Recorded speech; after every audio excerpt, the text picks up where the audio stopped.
Wake Forest has been on IceBox Live, and we all know what happened the first time. What a movie. We've already got an early 3rd and 7 for Georgia Tech. Haynes King rolling in the backfield, in the pocket, trying to find somebody downfield. He could not, and it's an early 4th down for Georgia Tech. Wake Forest 3-0 early to start the year, coming off a bye week. Georgia Tech ranked 16th in the country, and Wake Forest is trying to get their name on that ballot after a long season so far. Damon Claiborne in the Heisman watch, and boy, does he deserve it. He has been spectacular this season. He was a key in their comeback victory versus NC State, and now he's got a chance for another upset victory. They'll fake to him on 1st down, and they'll go short and find a wide receiver for only about a yard.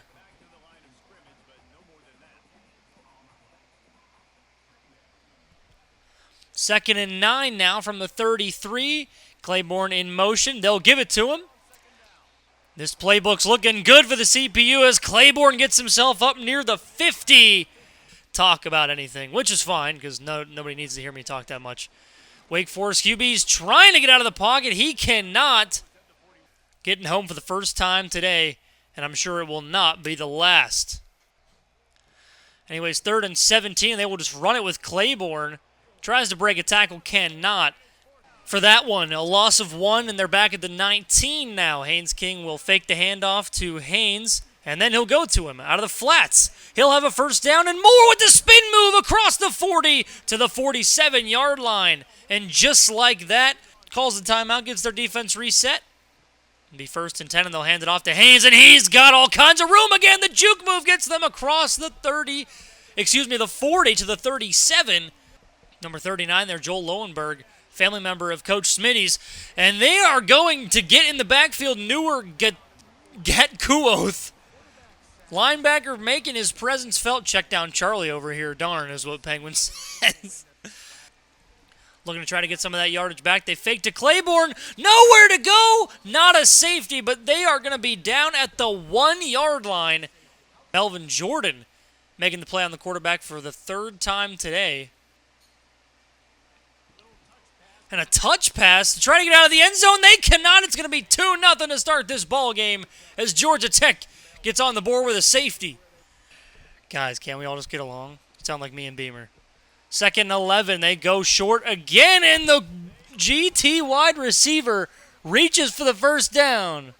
3rd and 7 after the 2-yard gain from Georgia Tech, and Wake Forest looking to get off the field once again. Haynes King has a man on the curl route. It is caught for a 1st down. 3rd and 6 from the 33. I always like to keep my eye on 39 just to see if he gets a play, and he hits Haynes King. He was there for the pressure that time, so back-to-back great plays by the Smitty relative there. 4th and 6, 50-yarder in the rain, in opponent territory. Doesn't matter. In motion. Not sure where, but he's in motion. Tech defense looking like Nebraska defense. Coach G, how much did you pay Smitty? They give it to Claiborne. He tries to get to the outside. Nowhere to go. It's 4th and 4. Making their presence felt in the backfield. Only 11 yards and 5 attempts for Jamal Haynes. And Haynes King will try to get them to a 1st down. He does get belted in the backfield, but it gets the pass off regardless. Can't wait for Wake's offense to start rubber banding once GT goes up 12-0. I hope it's not that bad on stream. And they run play action. Nobody's fooled. He fumbles the ball. They do get back on it, though, but it's going to be 3rd and forever. They lose 10 yards. Rashawn Tung, the strong safety, getting himself a strip sack. It was recovered by Georgia Tech, but it's still 3rd and 19. Haynes King will drop back. He has nowhere to go. He finds a man, but it's incomplete. Jamal Haynes couldn't locate the football. Georgia Tech defense shifting all around with the man in motion. I guess that's what Smitty's offense wants to create.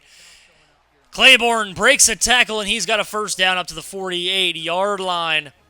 So instead of taking the 4-yard loss, they accepted the penalty and basically made it an incompletion. Not really sure what the logic was for Georgia Tech there. Okie trying to get the play off. And he does get it off, but he cannot get the pass off. 3 minutes to go in the corner, and the receiver breaks the tackle and gets the first down. 1st and 10. Wade's defense cooking, offense is stinky. And this Haynes King now gets an option play, and he's got room up to the 49 into Wake territory. Only 100 yards for Haynes King. 0 touchdowns, 0 picks so far.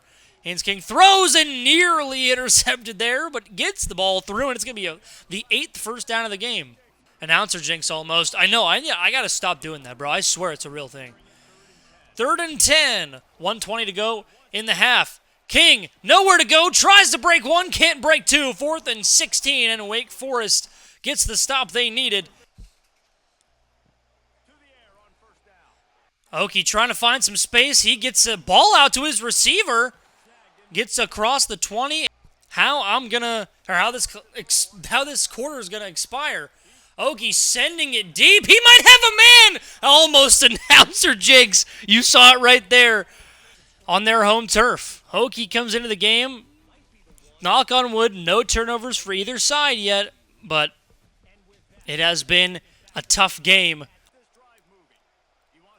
They just need 2 yards. They toss it to Claiborne. He's going to have more than enough. Gets past the 40, tries to make a man miss, but he is tackled at the 41. Wide receiver goes in motion again. They hand it to Claiborne, and Georgia Tech was ready for it all day. 10 rushes, 13 yards for Wake Forest is good. Jet touch pass. It was a fake, but they go to Jamal Haynes out of the backfield up across the 45 to the 50, and right at midfield is where Georgia Tech will continue this drive. It's 3rd and 12, and hopefully that dropped interception doesn't come back to bite the Demon Deacons. Haynes King alone in the backfield. He goes short. Breaks the tackle. Still short of the first down. It's going to be 4th and 3. Nice hands, feet. For Wake Forest, yet again, can they convert here? Still down 5-0 halfway through the 3rd quarter. And they run it on 3rd and 10. Claiborne can't break any tackles. It's 4th and 6 from where they started last time, now starting at the 36. Haynes King going across the middle. Dangerous throw, but gets over the head of the Wake Forest linebacker outside of Wake territory.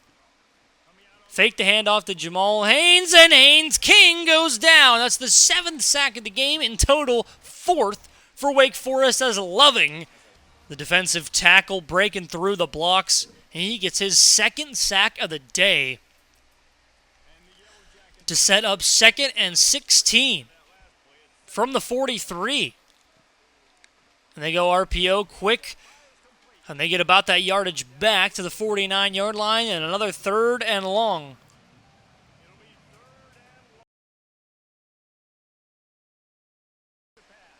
Haynes King going deep. It is tipped incomplete on 3rd and 10, and that could have been a huge play for either side. They got to find something else that does work. 2 running backs back there, and they fake to Claiborne. They go to the running back, and Smitty's prediction was right, 7-0. And what an odd way we get to 7-0. Daniels read it the whole way, just didn't let the running back get out of the end zone. More to come from him, 2nd and 2 from the 48. And they fake the handoff to Haynes, and a first down into Wake territory as somebody finally gets into opponent side of the field. And it is 3rd down, and Wake Forest needs this stop if they want any sort of a chance. Haynes King goes across the middle, dropped incomplete. And Georgia Tech will attempt their 2nd field goal of the game to at least get some points on the board. Kick is up. And kick is good. It's 10-0. And here we go. Smitty's taking the sticks. And now we've got a ball game. 10-0 as Wake Forest looks to have a comeback 2 weeks in a row, or 2 IceBox streams in a row. Sending a man in motion. 8:20 to go in the game. They go RPO, and already Wake Forest offense blossoms under Coach Smitty all game long. 3rd and inches, 7:10 to go. 2025 or 1965. Yeah, this is one of those matchups, especially with Georgia Tech. Okie rolling out, and he'll have the first down. Gets down across the 45 to the 47. 3rd and 9. They need to convert here. or at least get closer to the line to gain so you can go for it. Oki sprints out, has no time, and the O-lineman couldn't get there to stop it. They need to get across the 50, across the 45 in Georgia Tech territory to convert. He's going to his tight end, deep in the middle of the field, tipped it, incomplete. Smitty prepared for the run. Jamal Haynes gets the ball again. He bounces outside, gets the first down. 3.5 minutes to go. GB the Penguin said a pot, I guess? First down, and a broken tackle gets Georgia Tech in for the first touchdown of the game. And lo and behold, it comes in the fourth quarter when they needed it most. They go RPO, and they can't get the pass off. This Georgia Tech defense, 4th and 10, man in motion. See where they go with it? Has no time in the pocket, and Ogi just has to throw it to the ground. For Wake Forest, they go across the middle, dropped due to the rain, and they are going to go for it on 4th and inches. They come out in the I formation. Haynes gets the carry, stiff arms a man, and effectively ends this ball game. 2nd and 10, and now they run it with Jamal Haynes, spin move, walk it off, young fella. Georgia Tech's going to stay undefeated here in the IceBox. On the receiver, 3rd and 10, they go 5 wide.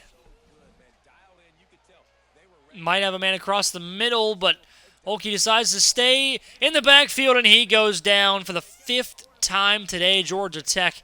Where's the walk RPOs? We have not seen those today, and there's no time for walking, Bink. They're going to Claiborne out of the slot, or out of the seam, excuse me. And that will do it with the interception. And the clock will expire as Georgia Tech makes their way to 5-0. 24-0 in this one, a 17-point fourth quarter.